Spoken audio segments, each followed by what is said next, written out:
Now we're on to Yurchenko vaults. Yurchenko vaults are just round-up back handsprings. The problem is that they're running at full speed and the fear factor comes into play when the kids think they're going to hit the horse.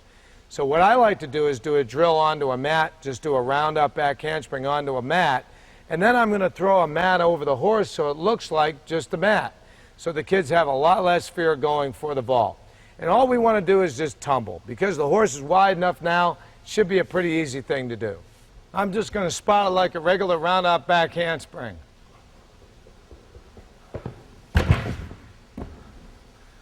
Very good. You're going to say, oh, how far should I put the board?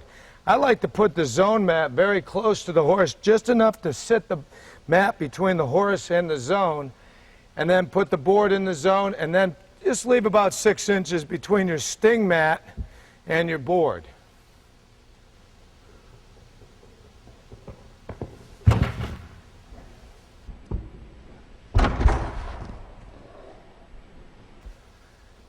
Very good. Once they're comfortable, you can let them go on their own. They can have some fun with a mat over the horse.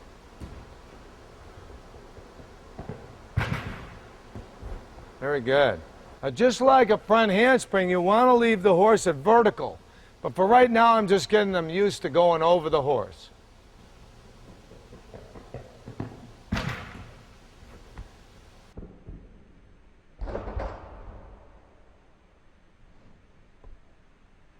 Now, to get a little extra momentum, I'm going to ask them to do a round-off back handspring and then add a back handspring onto the back.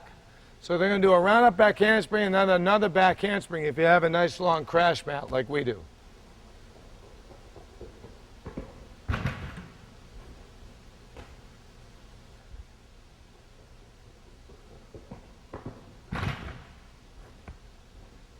Very good. One more time, we'll try to just reach back and just keep it coming so you have more momentum.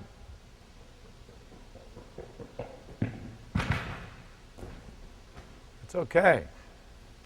Very good. Now that the girls have built up their confidence in just going over the horse, I went ahead and removed the mat, and we're going to start turning these over. We're going to do one timer. They've already been over the horse, and now we're going to flip this Yurchenko. I like to make sure that the kids do a pike Yurchenko first, because I think a pike somersault lands on your feet first rather than your knees. So I think a pike is better than a tuck in the beginning. Here we go.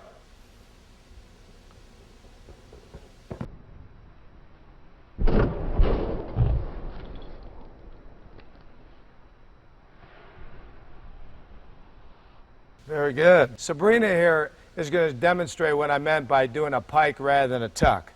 If you're in a pike, go ahead and grab your shins.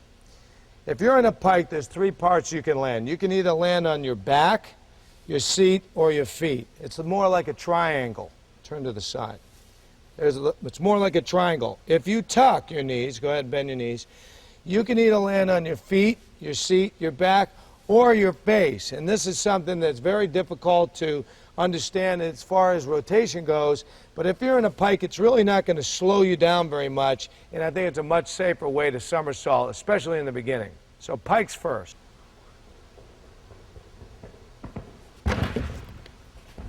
Very good.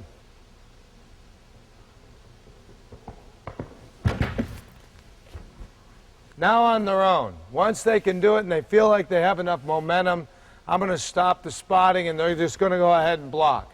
Now ultimately we want to get off the horse at vertical. Right now I'm not concerned so much about where they put their hands on the horse. The middle is fine.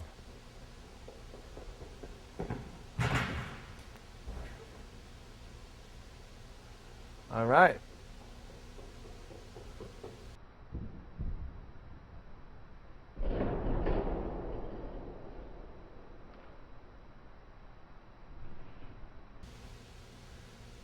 Very good.